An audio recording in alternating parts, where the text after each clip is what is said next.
ठेला ठेली मत करो। नाम है, जो मकसद है, चाहिए कि आप लोगों को कार्यकर्ता दर्शन से संवाद कार्यक्रम पार्टी के द्वारा जो है चलाया जा रहा है और इस सिलसिले में ये तीसरा चरण है हम लोगों का। कई जिले इससे पहले पूर्व में हम लोगों ने किया है।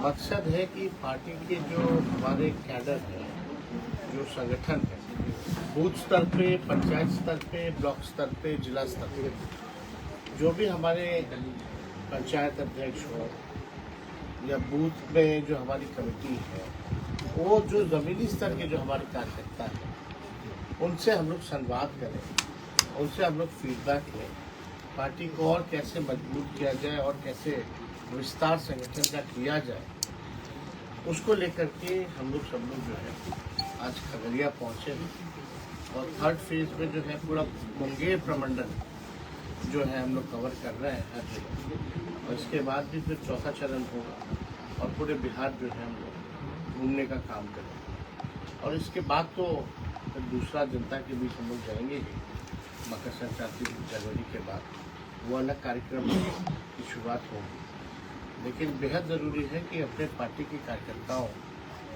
से हम लोग संवाद करें। लोकल पंचायत के जो लोग हैं, वर्कर जो है, वो उस पंचायत की समस्या जानता है, ब्लॉक की समस्या जानता है, तो इससे अवगत हम लोग हो सकते हैं जो ज़मीनी स्तर पर लोकल इश्यूज़ क्या है, कहाँ क्या समस्या है, इससे भी हम लोग जो है अवगत हो रहे हैं। और मकसद तो है पार्टी को मजबूत करना, विचारधारा जो हमारी पार्टी की है उसको मजबूत हम लोग करेंगे। लेकिन अभी आप देखिएगा, माननीय मुख्यमंत्री जी भी अब यात्रा पे निकल रहे हैं। हमने तो कल भी इस सवाल को उठाया कि भाई अपनी ही जनता से संवाद करने के लिए 250 करोड़ रुपए आप खर्च कर रहे हैं। ये पैसा जो है बिहार की जनता का पैसा है, इस पैसे का कहाँ खर्च करेंगे? ये 250 करोड़ रुपए का क्या होगा? माननीय मुख्यमंत्री जी जो जा भी रहे तो हर जिले नहीं जा रहे। मान लीजिए मुंगेर पहुंचे हैं तो खगड़िया और बेगूसराय के लोगों को मुंगेर में बुलाया, और वो भी केवल जो है चुनिंदा लोगों को जो है बुलाया। अब कौन होंगे इसमें नहीं होंगे, लेकिन 1-2 घंटे में 3 जिला के लोगों से तो मिलना संभव है और उनकी समस्याओं को जानना, निदान करना असंभव। हम लोगों ने पहले भी जनता दरबार देखा है, माननीय मुख्यमंत्री लाइव भी आता था, तो एक ही व्यक्ति जो है 5-5 बार पहुंचता था, लेकिन समस्या का निदान माननीय मुख्यमंत्री जी पटना में बैठ करके सभी आला अधिकारियों के साथ नहीं कर पाते। तो ये पूरी तरीके से अफसरों को लूट की छूट दी गई है। इसलिए हम बोलना चाहते हैं कि मुख्यमंत्री जी की जो यात्रा है वो लूट की छूट अधिकारियों की यात्रा है, और जीविका दीदियों को जो है उनसे काम लिया जा रहा है, और नीतीश कुमार जीविका दीदी को अपने पार्टी के संगठन के तौर पे उपयोग करना चाहते हैं। काम करवाते हैं, जीविका दीदी मेहनत करती हैं दिन रात, लेकिन उनकी मांगों को पूरा नहीं किया जा रहा है। अभी भी देखिएगा जो समस्या जीविका दीदियों की है, हम लोगों की सरकार बनेगी तो हम जीविका दीदियों की समस्याओं को हम लोग दूर करेंगे। और जिस हिसाब से माननीय मुख्यमंत्री जी जदयू के कैडर में तब्दील करना चाहते हैं, ये सब लोग जानते हैं, इससे कोई छुपा हुआ नहीं है। लेकिन अन्याय जो है जीविका दीदियों के साथ किया जा रहा है। बिजली से लोग जो है परेशान है, स्मार्ट मीटर से लोग परेशान हैं। हम लोगों ने पहले भी कहा कि 200 यूनिट बिजली जो है हमारी सरकार आएगी तो हम लोग मुफ्त में बिहार के लोगों को दिलाएंगे। और मैं इतना ज़रूर कह सकता हूँ कि इस हालात में भी जो सरकार है मौजूदा, विपक्ष के दबाव में सरकार को मजबूर किया जाएगा कि बिजली जो है लोगों को मुफ्त दिया जाए, 200 यूनिट मुफ्त बिजली। तो ये भी हम लोग जो है पूरी तरीके से चाहते हैं कि बिहार के लोगों को राहत मिले। और आप देखिएगा जिस हिसाब से बिहार में क्राइम तो बढ़ा ही है, लॉ एंड ऑर्डर की समस्या बद से बदतर होती जाती है। हम तो बाकायदा जो है बुलेटिन निकालते हैं, प्रेस को भी देते हैं, इतना अपराध बढ़ गया है बिहार में, कोने कोने तक अपराध बढ़ा। ब्लॉक में, थाने में भ्रष्टाचार है, बिना घूस के कोई काम जो है नहीं हो पा रहा। और आश्चर्य की बात है कि जो हमारी 17 महीने की जो सरकार थी, हम लोगों ने जो आरक्षण की सीमा जो 65% बढ़ाया था और 10% EWS का यानी 75% उसको भाजपा के लोगों ने खत्म कराने का काम किया। जो भी बहालियां होंगी अब पिछड़ी जाति, अति पिछड़ी जाति, दलित, आदिवासी समाज के लोगों को बहालियों में नुकसान होगा। यही मुख्यमंत्री जी कहते थे नौकरी देना असंभव है 20 में।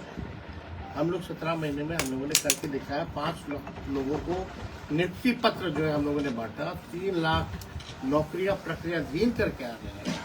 अब जो भी बहाली जो निकलेगी तो आप समझ सकते हैं कि कितना भारी नुकसान, लगभग 16% यानी लाखों नौकरियां जो है पिछड़ों का, अति पिछड़ों का, दलित, आदिवासियों का माना जाएगा। तो ये गंभीर प्रश्न है। हम लोगों ने उस समय भी संदेह जताया था और कहा था कि इसको शेड्यूल 9 में डाला जाए, लेकिन 7 महीने से केंद्र सरकार ने इस पे कोई संज्ञान नहीं किया। हम लोग चाहते थे तमिलनाडु की तरफ पे हो जाता शेड्यूल 9 में, तो ये सुरक्षित रहता, इसमें कोई भी जुडिशियल हस्तक्षेप नहीं हो पाता। लेकिन मकसद जो भाजपा का है, ये लोग संविधान विरोधी लोग हैं, आरक्षण विरोधी लोग हैं और ये काम इन लोगों ने किया है। लेकिन इसको लेकर के राष्ट्रीय जनता दल जो है सुप्रीम कोर्ट में हम लोग इसकी पार्टी बने हैं। सुप्रीम कोर्ट में भी इसका मुकदमा हम लोग जो है राष्ट्रीय जनता दल लड़ रहा है और हम लोग सदन हो या कोर्ट हो या सड़क हो, इस लड़ाई को हम लोग लड़ेंगे और जीतेंगे। ये विश्वास के साथ लोगों को हम कहना चाहते हैं। खगड़िया जैसे इलाकों में आप जानते हैं भारी संख्या में पलायन है, गरीबी है, महंगाई से लोग जो है परेशान हैं। लेकिन सरकार के लोग, चाहे केंद्र सरकार हो या बिहार सरकार हो, कोई भी गरीबी, बेरोजगारी के बारे में बात नहीं करता, महंगाई के बारे में चर्चा नहीं की जाती है, पलायन के बारे में चर्चा नहीं की जाती है। इस बात का ये डबल इंजन की सरकार है। आप देखिएगा बाढ़ भी आता है तो कौन सा पैकेज दिया केंद्र सरकार ने बिहार को। लगातार बिहार के लोगों ने वोट दिया, 2 बार आए, भारी बहुमत 3 बार आए, तीनों बार भारी बहुमत जो है प्रधानमंत्री जी को मिला बिहार में। लेकिन उसके बदले में, उसके अवध में बिहार को क्या मिला? बिहार के विशेष राज्य के दर्जे को लेकर के माननीय मुख्यमंत्री जी बोलते हैं, हम लोगों की तो शुरू से ही मांग रही है। लेकिन अब करेगा कौन? बिहार को विशेष राज्य का दर्जा कौन देगा? जिसके 30 सांसद हैं, कई केंद्र मंत्री हैं, जदयू के बदौलत वहाँ भाजपा जो है सरकार में है, भारत सरकार में।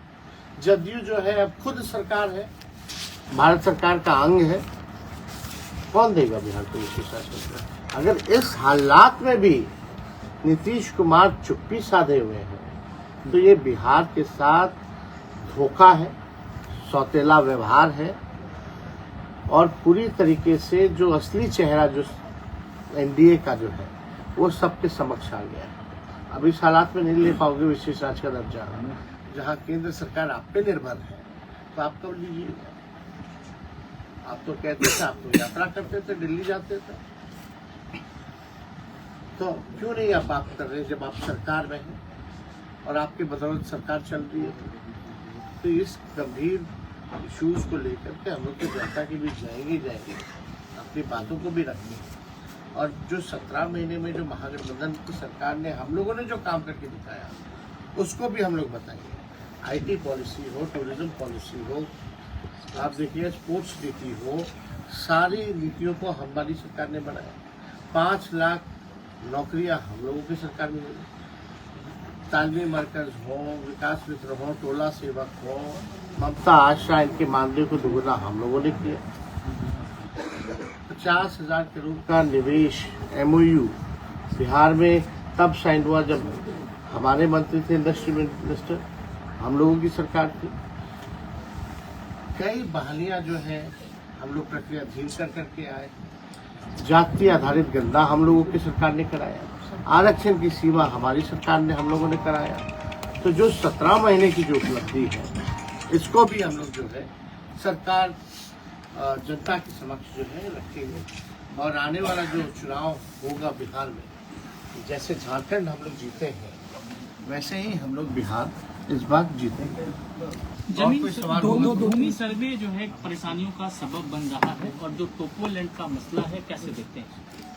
परेशान तो है लोग, हमने तो कई बार बोला है कि लोग परेशान हैं और इसको जो है परेशानी को देखते हुए जो है थोड़ा रिलैक्स करना चाहिए। जो भी उनकी नीति है उसको थोड़ा लोगों का जो फीडबैक आ रहा है उस हिसाब से सुधार करना चाहिए। लेकिन अभी भी आप देखिएगा लोग बहुत परेशान हैं जमीन सर्वे को लेकर के। इसमें हमने पहले भी हम लोगों ने पक्ष रखा, सदन में भी रखा। दो सवाल है।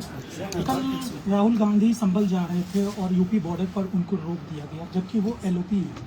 कितना ये उचित आप मानते हैं? गुंडागर्दी है भाई। यूपी पुलिस का तो क्रिमिनलाइजेशन हो गया है भाई। पुलिसिंग क्या कर रही है? तो गुंडागर्दी कर रही है। उनका एकमात्र मकसद है केवल तनाव फैलाना। पुलिस का क्या काम होता है? लोगों को सुरक्षित रखना, इंसाफ दिलाना। ये पुलिस के लोग ही गुंडा बने हुए हैं। तो उस हिसाब से कानून के साथ खिलवाड़ किया जा रहा है यूपी में, लोकतंत्र के साथ खिलवाड़ किया जा रहा है, संविधान के साथ खिलवाड़ किया जा रहा है, लोगों के अधिकार को छीना जा रहा है। अब आप देखिए, अगर घटना हुई है, अगर लीडर ऑपोजिशन वहां जा रहे हैं तो परेशानी किस बात की है? राहुल गांधी जी तो अकेले जाने के लिए तैयार थे यूपी पुलिस के साथ पीड़ितों से मिलने। तो ये रोका जा रहा है, ये तो साथ साथ जो है अन्याय किया जा रहा है ना। आप नहीं चाहते हैं कि इन सारे बिंदुओं पर जो है सरकार की जो कमियां हैं, सरकार ने जो नाइंसाफी की है, उसका उजागर हो सके। उपचुनाव में जो रिजल्ट आया वो हर बार आप लोगों जो को उपचुनाव में होता है क्या वजह मानते हैं? होता है। क्या मानते हैं, कहाँ सुधार कई किया बार जा का सकता है? उपचुनाव का रिजल्ट आप देख लीजिए। कई बार हम लोग जीते उपचुनाव, लेकिन विधानसभा नहीं जीत पाए। सर, बांग्लादेश में हिंदुओं पर हमला हुआ है। सवाल का पहले बार तो हम लोग तो बीच में सरकार तो बना ही लिए थे लगभग, लेकिन तो बेईमानी कर लिया गया। लेकिन केवल 12,000 का दोनों गठबंधन में डिफरेंस रहा था। पर बत्ता में बेईमानी हुई थी। तो ऐसे किसी से छुपा थोड़ी है। चाचा जी, ऐसे कई अगले दिन अखबार में आप ही लोगों ने छापा था कौन जीता है परबत्ता से। सर, बांग्लादेश में हिंदुओं पर हमला हो रहा है, क्या कहें? बांग्लादेश में हिंदुओं पर हमला हो रहा है। लगातार हमला बांग्लादेश इसकी कोई जानकारी नहीं है। आपके पास कोई ऑथेंटिक एविडेंस है तो उस पर बात की जा सकती है। लेकिन अगर कहीं भी किसी की भी कोई ये हत्या हो या नरसंहार हो तो ये अच्छी बात तो है। मीडिया रिपोर्ट जो आ रहा है उससे तो लग रहा है कि हिंदुओं पर मीडिया हमला हो किसका रहा है? मीडिया है किसका? कोई व्यक्ति का नाम बताइए ना। आपके पास मीडिया रिपोर्ट में आया होगा ना फलना व्यक्ति का, आप बताइए भाई साहब। तो सब आए दिन नहीं, नाम बताओ ना। व्हाट्सएप पे आप लोग व्हाट्सएप चैनल पर रहते हैं क्या? नहीं सर, सिंपल चैनल पे व्हाट्सएप चैनल पर नहीं रहना चाहिए। बिहार में आप बिहार के हैं, बिहार की चिंता कीजिए। आप एक मजबूत विपक्ष है, इसलिए सब पूछा जा रहा है आपसे। तभी तो हम पूछ रहे, कोई एविडेंस हो, कोई कॉन्क्रीट बात हो तब ना उस पर जवाब दिया जाए। हवा और अफवाह में जवाब नहीं दिया जाता, इससे और तनाव फैलता है। आप जिम्मेदार पत्रकार हैं। ऐसे ही हवा उड़ा दिया गया था तमिलनाडु में, बिहारी मजदूर मारे जा रहे हैं। क्या हकीकत निकला भाई? जिम्मेदारी है हमारे कंधे पे, संवैधानिक पद पे है हम।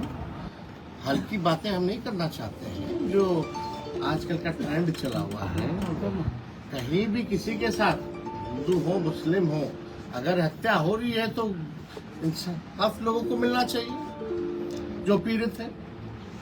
तो इस तरह का माहौल नहीं बना। सर स्मार्ट सर 225 की तैयारी चल रही सर स्मार्ट मीटर को जबरदस्ती घर में लगा देता है। देश में हिंदुओं की हत्या हो रही है कि नहीं हो रही? 2025 की विधानसभा अरे के लिए बोलने कौन से फॉर्मूला दीजिए। अपनाएंगे? हत्या हो रही है। चाचा जी कह रहे हैं 2025 में 225। भतीजा का क्या जवाब है? क्या चाचा जी कह रहे हैं कि 2025 में 225 जो 2025 भी बोला जाने अब वो क्या कह रहे हैं, 2025 बोले हैं। बोल रहे हैं 2025 के चुनाव में 2025 में 225। 2025 सीट जीतेंगे। 225 हाँ 225 बोल रहे हैं। नहीं नहीं, हम तो सुने थे कई मंत्रियों का उनका कि 2025 में 2025 2025 में 225। और कई मंत्री भी उनके बोले हैं। अशोक हमारे पास एविडेंस, हम झूठी बात नहीं बोले। क्या कहना चाहिए? अब इसमें क्या कहिएगा, जो आपका राय है वो मेरा राय है। 2025 सीटों हो तो जाए पहले। तेजस्वी जी, बहुत होगा कल्याण। तेजस्वी जी, नीतीश जी के 5 ऐसी नीतियां जो अगर आप मुख्यमंत्री बनते हैं तो उन नीतियों को आप बदलेंगे। देखिए, ये तो आने वाला समय बताएगा कि हम लोग क्या क्या करेंगे, समय पे बताएंगे। बिहार में तो अफसरशाही सबसे बड़ा प्रॉब्लम है, चरम पर है। नीतीश कुमार जी बिहार थोड़ी चला रहे हैं। नीतीश जी के जो आगे पीछे जो 3-4 अधिकारी वगैरह हैं, 1-2 चिपुड़िया नेता हैं, जिनका जनता से कोई लेना देना नहीं है, न जनता के बीच चुनाव लड़े हैं न जीते हैं, वैसे लोग जो है नीतीश कुमार जी का मुखौटा आगे करके बिहार सरकार चला रहे हैं। सर सुल्तानगंज पुल कब तक चालू हो गया?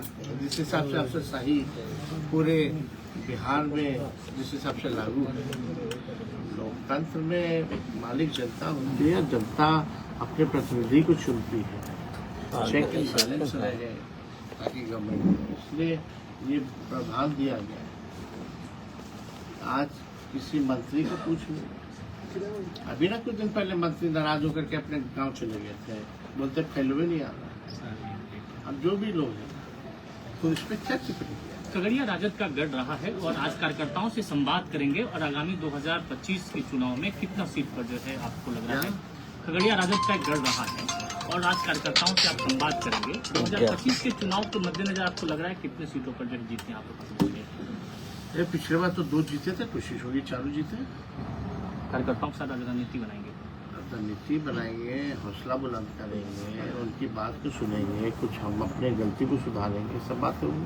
अकाली दल के बिहार में एक सवाल सर, बिहार में माइग्रेशन और इंडस्ट्रियल डेवलपमेंट के लिए क्या ब्लूप्रिंट तैयार है आपका?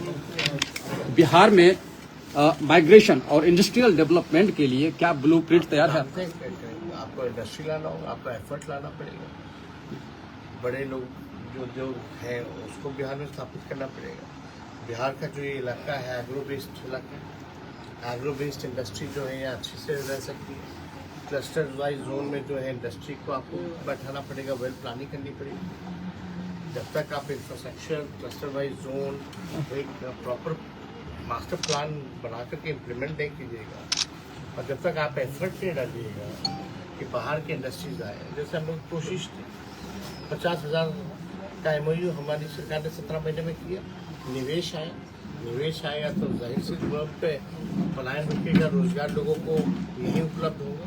मतलब कहने का ब्लूप्रिंट तैयार है ये क्या? माना जाए तेजस्वी यादव एनडीए से निपटने का मंत्र लेकर आए हैं। बिहार में चले। इंडस्ट्री अच्छे से लक्षित। सर ये माना जाए तेजस्वी यादव एनडीए से निपटने का मंत्र लेकर आए हैं अपने कार्यकर्ता के बीच। चलो यार।